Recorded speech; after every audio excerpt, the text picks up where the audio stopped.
अनिल शर्मा को। बिहार विधानसभा चुनाव 2025 और इसकी शुरुआत और अंत दोनों ही बहुत दिलचस्प होने जा रहा है, क्योंकि हमने ये देखा कि किस तरीके से पहले एनडीए में सीट बंटवारे को लेकर तमाम खबरें आई। अब अंत की बात तो तब होगी जब 14 तारीख को परिणाम आएगा, रिजल्ट आएगा और किसकी सरकार बनेगी। लेकिन अंत से थोड़ा पहले बीच की कहानी बहुत रोचक होती जा रही है, क्योंकि प्रत्याशी मैदान में है और अलग अलग तरीके से चुनाव अभियान शुरू हो चुके हैं।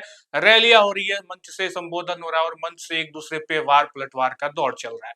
लेकिन मंच का वार पलटवार का दौर अगर जमीनी हकीकत पर देखे और अगर वहां पे गोलीबारी हो जाए और इस तरीके के माहौल बन जाए तो शायद अपने आप में ये लोकतंत्र के लिए भी ठीक नहीं है कि जो प्रत्याशी मैदान में है, विपक्ष के लोग या कुछ कह ले कि ऐसे लोग अगर हमला कर देते हैं तो ये खबर अपने आप में बड़ी खबर बन जाती है। और हम आपको बता दें, गया जिले के टिकारी विधानसभा क्षेत्र से ये खबर निकलकर सामने आ रही है, जहां पे जनसंपर्क अभियान के दौरान हम पार्टी के प्रत्याशी अनिल कुमार पर हमला होने की खबर है। और आपको हम लगातार वो विजुअल दिखा रहे हैं किस तरीके से हमला हुआ है। और जानकारी के अनुसार दिघौरा गांव में प्रचार के दौरान अज्ञात बदमाशों ने उनकी गाड़ी पर गोलीबारी और पथराव किए।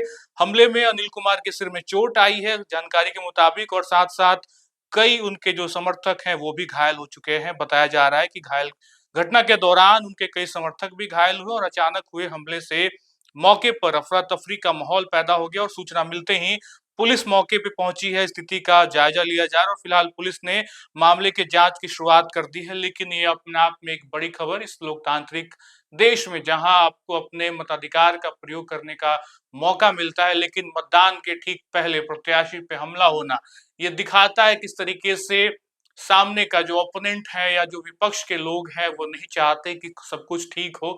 और हमने कहा आपको कि शुरुआत भी बड़ा अलग अंदाज से हुआ, सीट बंटवारा का पूरी कहानी, सीट बंटवारे की कहानी आपको याद होगी किस तरीके से एनडीए में सीट बंटवारे को लेकर तमाम वो सारी चीजें फंस रही थी। और जब हम पार्टी के हाथ में सीटें आ गई, टिकारी से अनिल कुमार प्रत्याशी हो गए और प्रत्याशी होने के बाद जब आज जनसंपर्क अभियान के लिए मैदान में उतरे तो इस तरीके से गोलीबारी और पथराव की खबर। और हमने आपको बताया कि इस तरीके से जनसंपर्क अभियान के दौरान उनके ऊपर ये हमले हुए, कई समर्थक भी घायल हुए हैं। तो ये जानकारी निकलकर सामने आ रही है। हम लगातार आपको सारे विजुअल्स दिखा रहे हैं, तस्वीरें दिखा रहे हैं किस तरीके से इसी लोकतांत्रिक देश में एक लोकतांत्रिक सिस्टम बनाया गया अपने प्रत्याशी को चुनने का। लेकिन प्रत्याशी पे हमला होना ये दिखाता है कि सामने वाला गुट कहीं से भी खुश नहीं है उनके मैदान में आने को लेके। और ये तमाम चीजें निकलकर सामने आ रही है। आगे देखना होगा किस तरीके से ये चुनाव किस तरफ करवट लेगा। पहले चरण का मतदान 6 तारीख को, दूसरे चरण का मतदान 11 तारीख को और 14 तारीख को परिणाम। परिणाम तो रोचक होगा, लेकिन उसके पहले रोचक घटनाएं हो जा रही हैं। रोचक तो हम इसको नहीं कहेंगे, दुखदाई ही घटना होगी, लेकिन राजनीति में ये करवट लेती राजनीति जरूर रोचक होती चली जाती है कि क्षेत्र में किस तरीके से एक प्रत्याशी दूसरे प्रत्याशी या फिर कह लें कि असामाजिक तत्व, हालांकि पहचान अभी नहीं की गई है कि किसने हमला किया, किस तरीके से क्या कुछ हुआ। अभी भी ये बताया जा रहा है कि कुछ अज्ञात बदमाश हैं जो कि उनके गाड़ी पर उन्होंने गोलीबारी कर दी, पथराव हुआ है, सिर में चोट लगा है, कई समर्थक भी घायल हुए हैं। तो अब देखना होगा पुलिस जांच करती है तो क्या कुछ चीजें निकलकर सामने आती है। लेकिन इस राजनीति में, इस बिहार विधानसभा चुनाव में जो कुछ भी होगा वो बड़ा मजेदार होगा, परिणाम अपने आप में बड़े रोचक होंगे। फिलहाल इस वीडियो में इतना ही।